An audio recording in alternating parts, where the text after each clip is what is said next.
Today, as I've so-called negotiated with Kok Meng, so today is supposed to be a mini one-day gospel meeting in Ipoh, Bible class and sermon titled, lesson interrelated, part 1 and part 2, and so that at least we can have the opportunity to invite friends of ours to come to church. Sometimes, you invite them to come for Friday night, Saturday night, Sunday morning. It could be a little bit too much for them.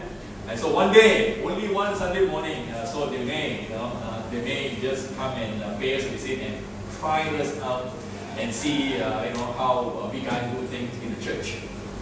This morning, as in most of my lesson, very simplified lesson, very down to earth, very back to basic.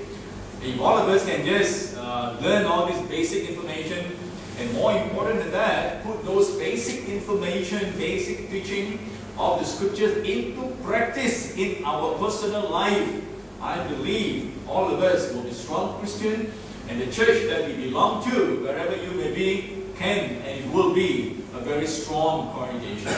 And this morning, as I was just thinking, what shall I talk about and what shall I discuss about, I said, go back to basic and focus a little bit on evangelism. So that is why this morning's lesson is to Bible class and worship is designed for our friends and loved ones who are brand new as far as Christianity is concerned, and for members of the church, especially the younger ones.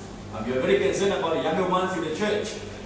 Old people like Albert Gray, like Lee Han Seng, like Chan Kong Meng, Lee Leong, Frank Leong, you don't have to worry too much. We are just more concerned about the younger members of the church, especially those who are younger in the faith. Because out there in the world, the magnet is too great. The magnetic pull out there in the world is just too great. So until and unless we Christians ground our younger members of the church firmly in the faith, chances are very good, very high, they may go astray when it's time,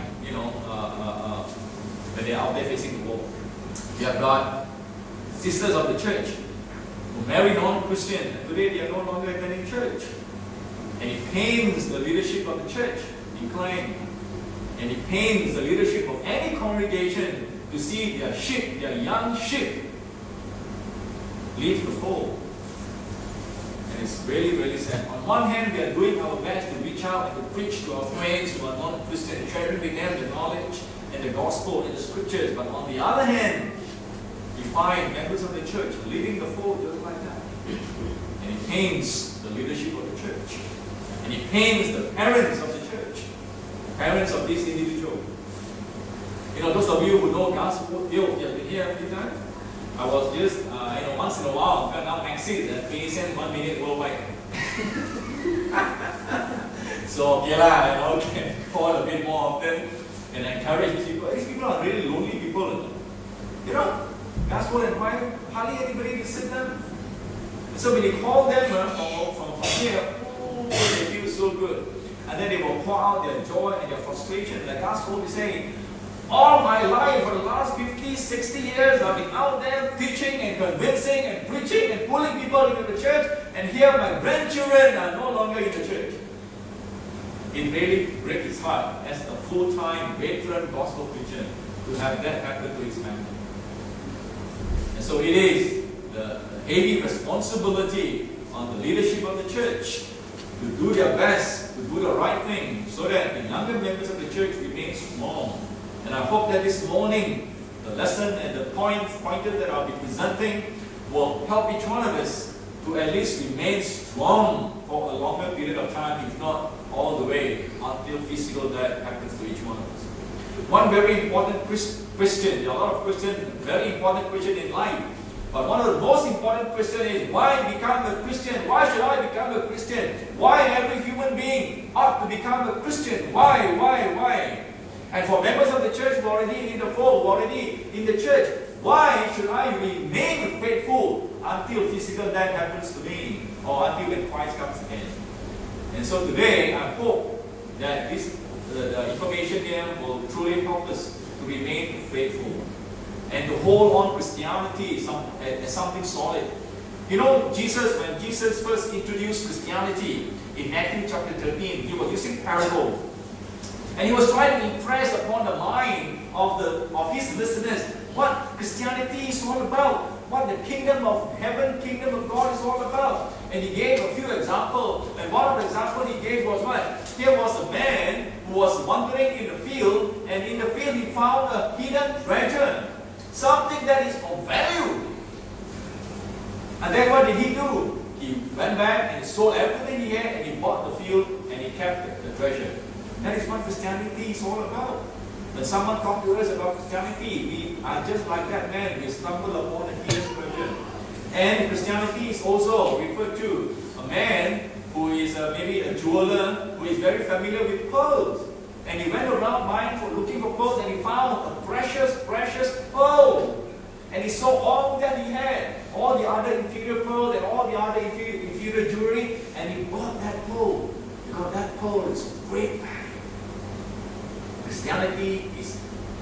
Christianity to us ought to be that great precious pearl to that guy. So when we have found Christianity, the message is, the point is, do our best to keep it, preserve it, lock it, because that will mean a lot to us. Many of us find Christianity just like our insurance policy. Insurance policy, what is the difference of two persons alive? One person bought a $10,000 policy, and another person bought a $10 million policy. What is the difference between the both of them when both of them are alive? Not much difference, isn't it? Just two pieces of paper. But what will happen to the family or the beneficiaries of these two individuals when both of them died? Massive difference, isn't it? 10,000 and 10 million. Same thing with us. What is the difference between Christian and the non-believers? Apparently nothing much. Apparently they're doing better than us. But the difference will come, the difference will shine, the difference will stand up upon Judgment Day, or when physical death happens to us, or when we leave Mother Earth. That is why, for those of us who are a little bit more senior in the church, for those of us who are aware of this information, we keep it in our heart and we try to impress these facts and this information to our younger Christian. Hold on to your Christian faith. I know it's tough. That's what Matthew, I think Mark 10, Jesus said what? Those of us who are given our fathers, mothers, houses and all that will receive many, many, many folds. Plus what? Plus what? Persecution. Then only life eternal. So when persecution comes, when trial never comes, that is one way that the devil is trying, that is one way the man of the world is trying to pull us. But Jesus said, don't give up. Never give up. Okay? Never give up. So today, let's consider this very, very important topic on why every human being should become a Christian.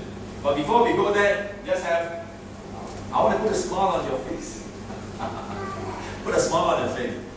Someone sent me an email, and said, Women's Drivers Award 2007, United Kingdom. Number 10 goes to this individual. Okay? Number 10.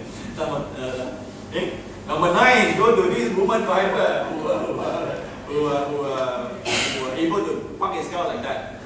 Award number 8 goes to this poor lady who is able to drive her car on the railway track.